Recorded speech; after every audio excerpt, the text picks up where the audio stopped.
kota Kuala Kedah.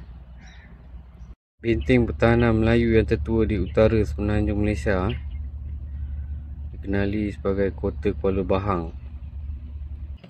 Kota dia besar keliling ni. Itu muzium utama dia.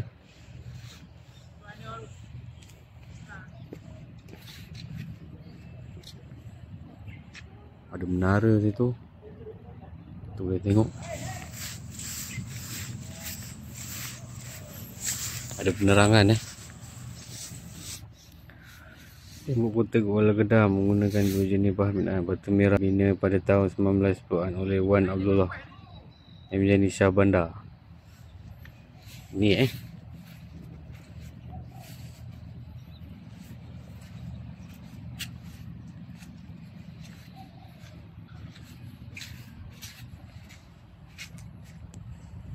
boleh tengok keliling semua ada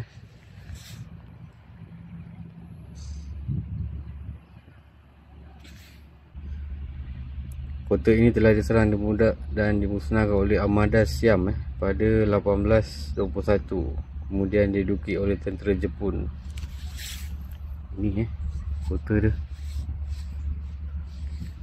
Panjang ni.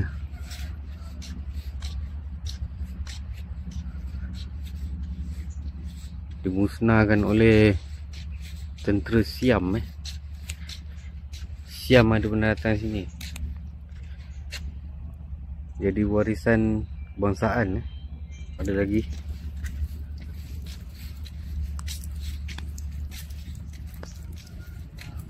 Ni ada terpisah sikit lah sini. Ada gazebo boleh duduk. Galeri muzium. Dulu bangunan sekolah. Katakan bangunan sekolah. Dan jadi muzium Batu Melawat Sabtu Khamis 9 pagi petang tutup pada hari puasa raya raya. Ini siara dia ada gambar lama. Itu gerbang terpecah ni, potongan tembok. Ini ada map dia Datuk Maharaja Kadi dan Maulana Ibrahim Sab.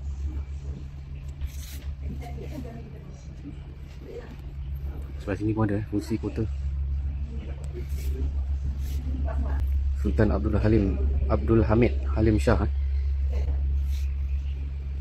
Pajak hasil tiang Kuala Kedah. Sistem pajak hasil tiang menambah perahu seteruang untuk kapal negara Kuala Shah Bandar. Contoh surat ni ada real punya.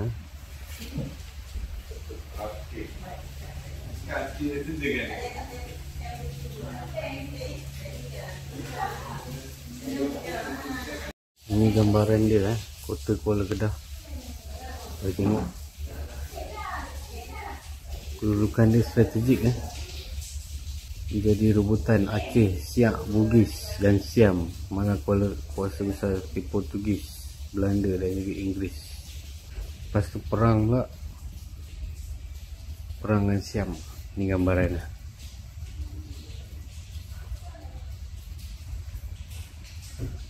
1921 Kota Kuala Kedah sebagai pusat perdagangan Lepas tu ada perjanjian Berni 1826. Kota Siam berjaya diundurkan. Ramai pahlawan Kedah yang gugur termasuk ulama Syekh Abdul Samad Palembang hanya dapat ditawan. Ada perjanjian Bangkok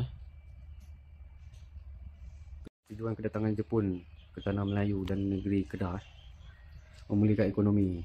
Ada konsep negara keselamatan Asia Timur Raya, menggantikan budaya barat dengan budaya Jepun, duduk kepala dan bukannya berjabat tangan, menghapuskan komunis. Ini ada pedang ni, pedang Jepun. Ini bukan pedang samurai, ini pedang Jepun. Contoh batu kota semasa awal pembinaan kota Kuala Kedah 1771 lama dekat 300 tahun. Dia ada buat penyelidikan arkeologi juga 1974 1980 Yang diorang jumpa lah masa tu. Ni sekarang lah.